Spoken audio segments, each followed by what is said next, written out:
Hello दोस्तों, good evening. आप सभी लोगों का हमारे यूट्यूब चैनल पे स्वागत है। दोस्तों, आज हम बात करेंगे अल्पसंख्यक और बहुसंख्यक की अवधारणा को और समझने का प्रयास करेंगे कि एक आम जनमानस के जीवन को ज़मीनी स्तर पर कैसे प्रभावित करता है। दोस्तों, जैसे हम शब्द सुनते हैं अल्पसंख्यक और बहुसंख्यक के बारे में, तो हमारे जहन में कहीं ना कहीं हिंदू मुस्लिम आता है और हमें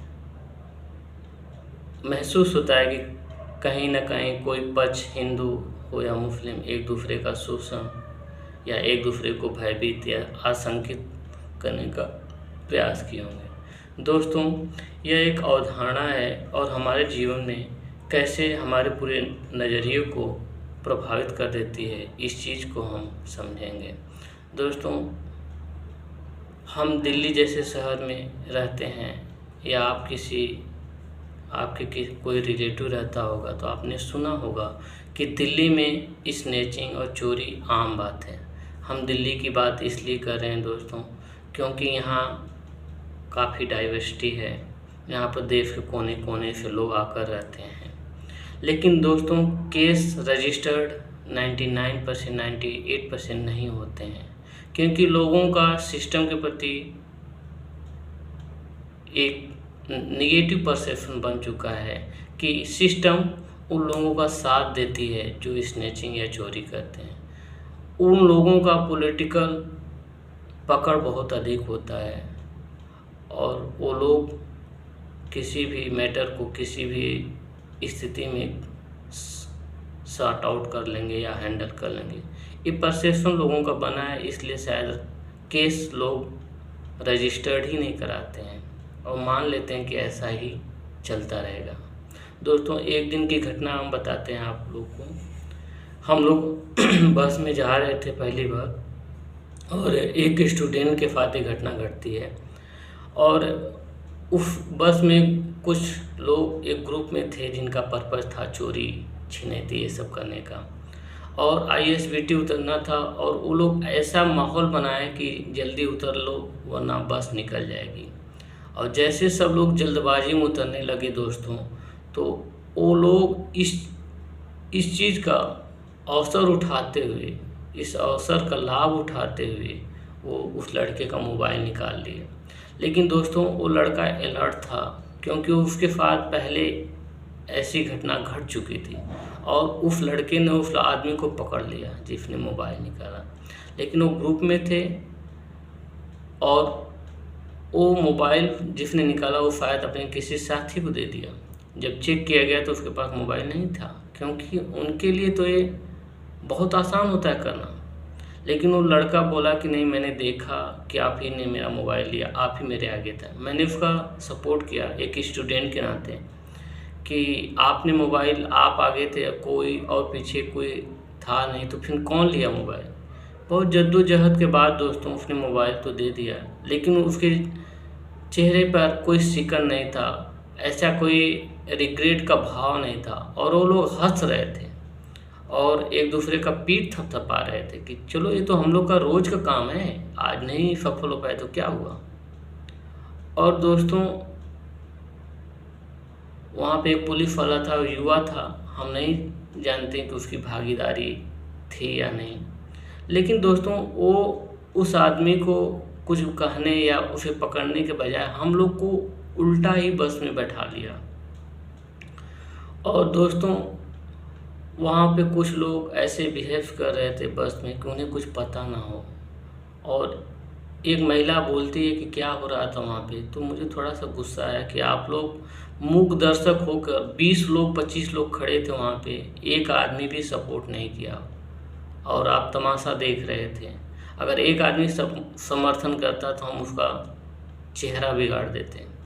लेकिन दोस्तों, वो महिला बोली कि आप शायद नए हो इसलिए आप इस तरह बात कर रहे हो। अगर आप हाथ उठाने का प्रयास करते तो अब तक आपको लहूलुहान कर देते और अभी आप हॉस्पिटल में होते। और वो लोग अपनी आप बीती बताने लगे और ये सब सुनने के बाद हम लोग सशंकित हो गए, भयभीत हो गए कि हम कैसे समाज में जी रहे हैं और कैसी स्वाधीनता। क्या इसी स्वाधीनता के लिए हमारे आज़ादी की दीवानों ने अपनी जान गंवा दी, भगत सिंह फांसी पर चढ़ गए। क्या ऐसी ही स्वाधीनता हमारे राष्ट्रपिता महात्मा गांधी चाहते थे? दोस्तों, राष्ट्रपिता महात्मा गांधी चाहते थे कि सिस्टम इंसान के सहूलियत के हिसाब से काम करे, और सिस्टम यहाँ तो उल्टा कर रही थी। जो गलत था उसको जाने दिया, वो लोग हंसते हुए निकल गए। महात्मा गांधी चाहते थे कि मिनिमम गवर्नमेंट मैक्सिमम गवर्नेंस हो। क्या दोस्तों आज ज़मीनी स्तर पर ऐसा हो रहा है? इस चीज़ पर हमें मंथन करना पड़ेगा। दोस्तों, हम एक छोटा कहानी बताते हैं। एक हाथी के बच्चा जब उसे महावत बचपन में एक पतली जंजीर से बांध देता है तो उसे तोड़ने का बहुत प्रयास करता है, लेकिन शायद उस टाइम वो इतना सक्षम नहीं था कि वो तोड़ पाता। लेकिन दोस्तों, वो अपना नज़रिया ही बदल लेता है और बड़ा होता है, वो कभी जंजीर तोड़ने का प्रयास नहीं करता है। अगर वो चाहे तो एक इशारे में उस जंजीर को तोड़ सकता था, तोड़ देता, लेकिन वो कभी प्रयास नहीं करता। क्यों? क्योंकि वो अपना नज़रिया ही बदल लिया दोस्तों। लेकिन दोस्तों, हम इंसान और जानवर में यही फ़र्क है। हम इस जंजीर को तोड़ेंगे, हम इस सोई हुई सिस्टम को जगाने का प्रयास करेंगे। लेकिन दोस्तों, उसके लिए हमें आत्म केंद्रित अपने बारे में सिर्फ सोचने के बजाय सब लोगों के हित के बारे में सोचना पड़ेगा और सामने आकर सिस्टम से लड़ना पड़ेगा।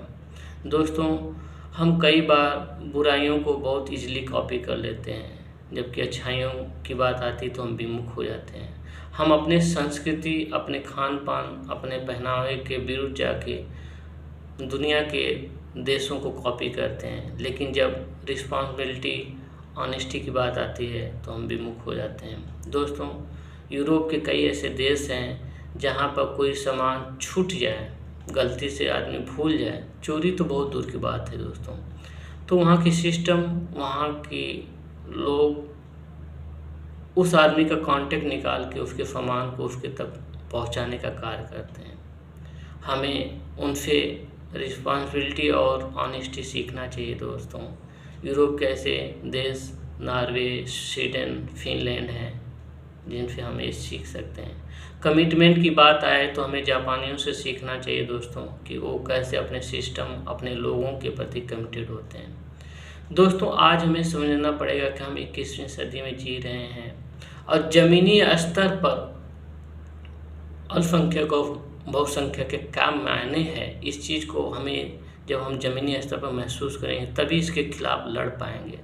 दोस्तों, जब वो घटना हो रही थी तो हम लोग उस टाइम अपने आप को एक अल्पसंख्यक के रूप में देख रहे थे, क्योंकि कुछ लोगों का ग्रुप एक अलग इरादे से कार्य को करना चाहती थी और हम लोग कुछ कर नहीं पाए और सिस्टम भी विमुख थी। तो दोस्तों, इस चीज़ को समझना होगा, ज़मीनी स्तर पर आके तभी हम शायद उससे लड़ पाएंगे और ऐसी अवधारणा से हम आगे बढ़ पाएंगे। दोस्तों, हमें तय करना होगा कि हम आने वाली जनरेशन को कैसी समाज देना चाहते हैं, कैसी स्वाधीनता देना चाहते हैं। स्वाधीनता का सही मायने वो जी पाएँ, हमें इसलिए समाज में कुछ प्रतिमान स्थापित करना होगा दोस्तों, और उसे निरंतर आगे बढ़ाना होगा। अगर दोस्तों वीडियो अच्छा लगे तो लाइक, शेयर, सब्सक्राइब करें। थैंक यू दोस्तों।